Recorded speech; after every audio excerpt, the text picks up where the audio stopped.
Hello, my name is Kelsey Zelma Herx, also known as Zelma Zelma. I am a playwright and a theater producer and a general Shakespeare nerd, and today I am going to be telling you about As You Like It. Got my coffee. I'm not drinking because it is currently 9 in the morning.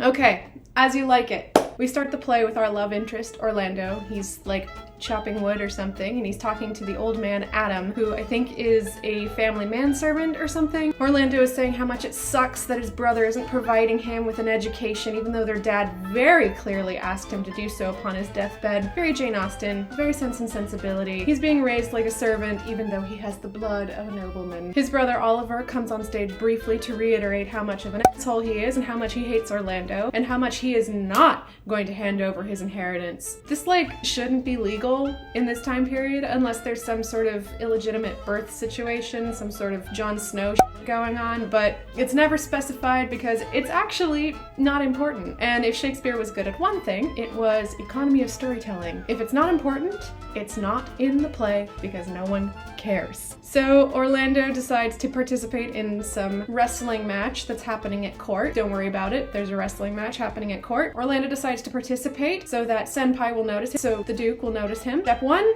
wrestle. Step 2, Step 3, get that inheritance back. The scene ends, smash cut to the court. In the court, we have Rosalind, our heroine. She is one of the wittiest, one of the most beloved Shakespearean heroines, and the female character in all of Shakespeare with the most lines, and you can look that up. She is the daughter of a recently banished duke, Celia, a delight. Rosalind's cousin. She is the daughter of the current duke. She chides her cousin for being a bummer about her dad's banishment.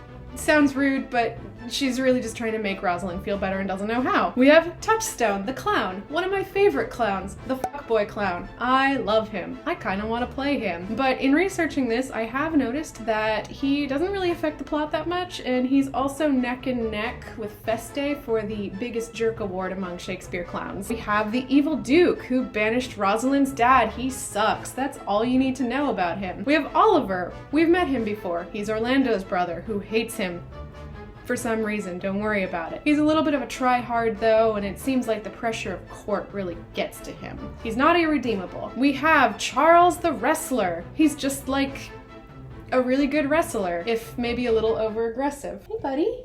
Hi. The real life Orlando is trying to join the video.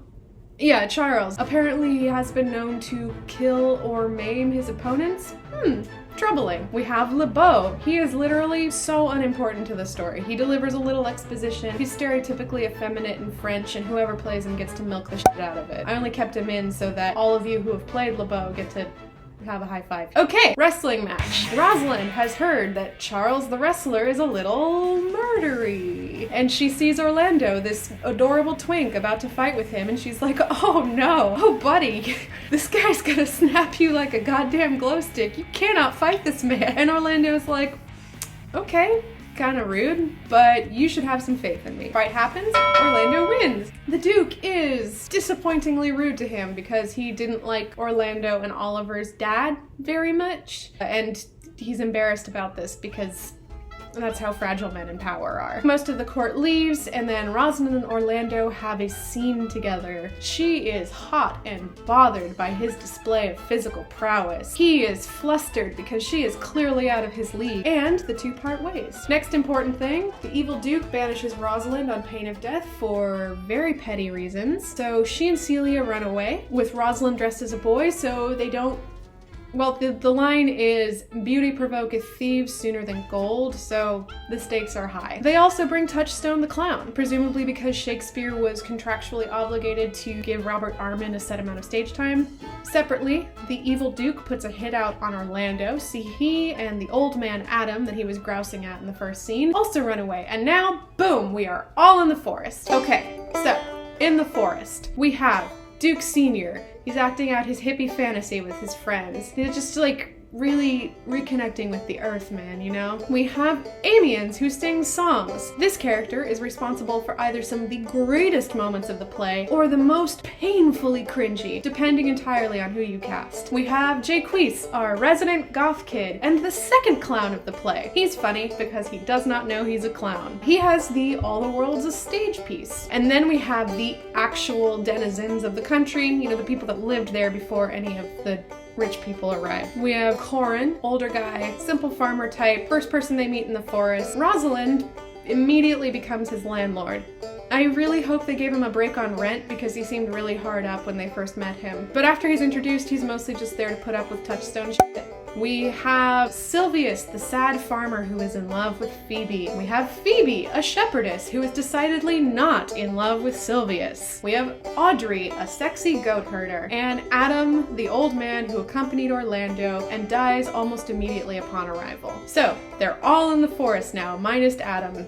Rest in peace. Orlando starts leaving some truly horrendous love poetry dedicated to Rosalind on the trees, all around the forest. I'm glossing over a lot. I only have 15 minutes and I gotta keep it moving, kids. Rosalind is delighted to see that it's Orlando despite the terrible writing. She and Orlando meet. She is still pretending to be a boy. In fact, just assume she's in boy mode until I tell you otherwise. She offers to cure Orlando of the affliction of love by pretending to be Rosalind. He must treat her like she's Rosalind, talk to her like she's Rosalind, woo her as if she were Rosalind. It is extremely homoerotic. Celia thinks this is a terrible idea. Meanwhile, Silvius the sad farmer is being just verbally obliterated by Phoebe, the girl he loves. In her defense, she clearly wants this guy to leave her alone, but she is indeed very harsh. Rosalind happens upon the scene, insults everyone, and leaves. Phoebe finds this extremely hot and immediately falls in love with her. Meanwhile, Touchstone the fuckboy clown is seducing Audrey the sexy goat herder. He says he will marry her. He has no intentions of doing so. Jaques, the goth clown, is also there for some reason, mostly to frown in disapproval. We cut back to homoerotic love lessons with Rosalind and Orlando. There's this recurring theme of Orlando being late to meet her. That's important later. In this lesson, Rosalind is really hard on women. Like, women are moody and cry a lot, and you think this Rosalind chick is all perfect and angelic, but I promise you, she is a woman, and so she's gonna have all the failings of women. And Celia's just there in the background like, okay, bitch. But before we're too hard on Rosalind, we have to remember the time. In Shakespeare's day, men and women didn't really have the chance to get to know each other before they got married. And the language of romance was so high-minded and so divorced from reality that men and women really saw each other more as ideals than people. Maybe the play still resonates for that reason, because that's still how a lot of men and women see each other. I wouldn't know. I have no idea what straight people are up to these days. But based on the flowery poems Orlando has been writing about her, Rosalind is probably afraid that any show of humanity or imperfection is bound to be a disappointment to him. So she wants to make sure that he knows that she's not some ideal to be put on a pedestal. She is a person and she is not perfect. They have witty banter, more witty banter, some body humor, and they get pretend married. Celia refuses to participate. Fellas, is it gay to kiss the boy that's pretending to be the girl you're in love with? Cut back to court. There's like a 3-line scene where Oliver, Orlando's brother, is instructed by the evil Duke to go to the forest and bring back Orlando. Cut back to the hippie Duke. Almost forgot about him. He and his band of buddies have killed a deer and sing about it. This is the part that is either fucking metal as hell or the sort of theatrical moment that makes you wish someone would say Macbeth backstage and cause an immediate power outage. It's a coin toss and it fills me with anxiety every time I see As You Like It. Cut back to Silvius the sad farmer and Phoebe. They have a scene where she writes a love letter to the boy Rosalind, but pretends it's like a really salty letter because she's so angry about how Rosalind insulted her. Phoebe instructs Silvius the sad farmer to deliver the letter to that disdainful youth. Back to Rosalind and Celia. They are waiting for Orlando. He is, once again, running late. And Rosalind is furious. Silvius the sad farmer enters with the letter. He hands Rosalind Phoebe's letter like, Phoebe's really pissed at you, you know? I know how it is. I've been there. Glad I'm not alone in this anymore. And Rosalind reads the letter out loud to be mean, I suppose. Oh. Hello. This is Orlando. Yes, I named my cat after Orlando from this play. He is very fluffy. So yeah, I love this play. We gotta keep going. All right, bye, buddy. He reads the letter to be mean, and to the surprise of no one except for Silvius the sad farmer, it is not in fact hate, but rather a love letter. He is devastated, but this is not enough. Rosalind proceeds to read him to filth, tell him to love someone different, and sends him on his way. I think I might be getting some of this out of order, but we're in the home stretch now. We're moving out of clip, gotta keep going. Orlando still hasn't arrived, but who should it be? It's Oliver? Oliver, the shitty brother?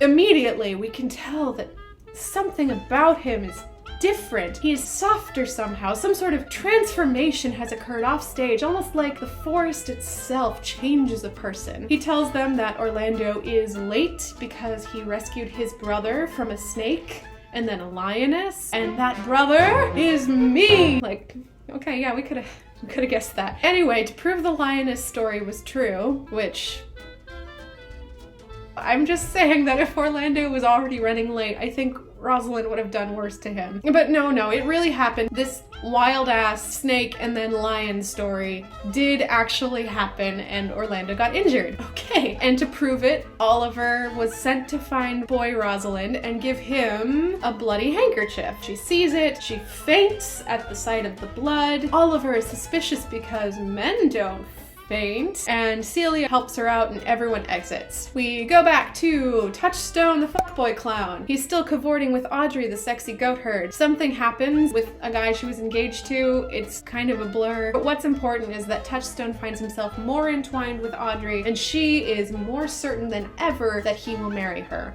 Whoops. But also, is it whoops? Is maybe Touchstone a little happy about this? I don't know. It's really up to the actor. Whatever the actor thinks the more interesting choice is. Next scene, Oliver, the now less shitty brother, and Orlando with his arm in a sling, poor baby, discuss Oliver's impending marriage to Celia. Yep, this one's all on the actors because there is nothing going on there, folks. And apparently they fell in love over Rosalind's passed out body in the previous scene because that is all we get. Oliver leaves, Rosalind enters, and Orlando is like, look, this has gone on long enough. I'm tired of pretending. I want to go back and find the real Rosalind and marry her because I want to be with her and I'm ready. And Rosalind is like, wait, no, don't leave. I'm also a wizard.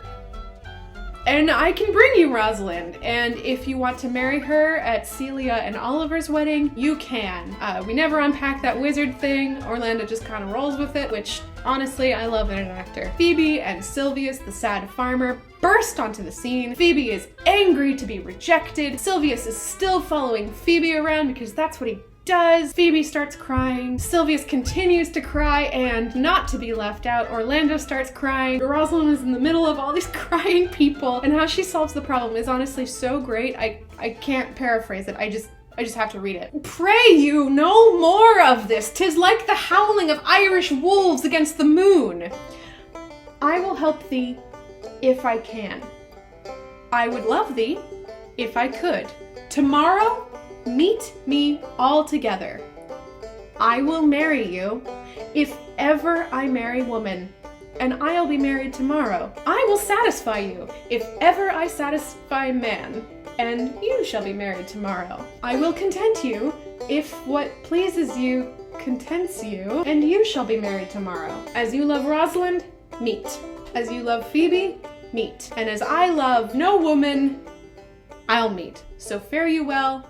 I've left you commands. Everyone agrees to her terms and exits. Next day, we're almost done, folks. Next day, Touchstone the fuckboy clown and Jaques the goth clown have witty banter before the wedding. They talk long enough for Rosalind to change costumes. Rosalind comes back on stage and reveals all. Orlando is delighted. Touchstone is conscripted into keeping Audrey. Celia, who planned this wedding in the first place, is with Oliver. Phoebe is disappointed to discover that she's a lesbian in 1599 rather than like any other time period, and allows Silvius, the sad farmer, to beard for her. The goddess of marriage, Hymen, nope, we're moving on, appears out of nowhere, says a nice little speech, and marries everyone. There is a song. But wait! Oliver and Orlando's long-lost brother, whom they have literally never spoken of before, seriously, why could this not have just been a messenger? Appears out of nowhere to report that the evil usurper Duke also went into the forest and had an immediate change of heart, realized he was being a jerk, and joined a religious order denouncing his title. Rosalind's dad is the Duke again, and everyone is thrilled. Jaques,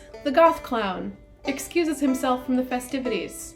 It is surprisingly touching. And the play ends with victorious revelry and a country dance. The end! Yay, we got there!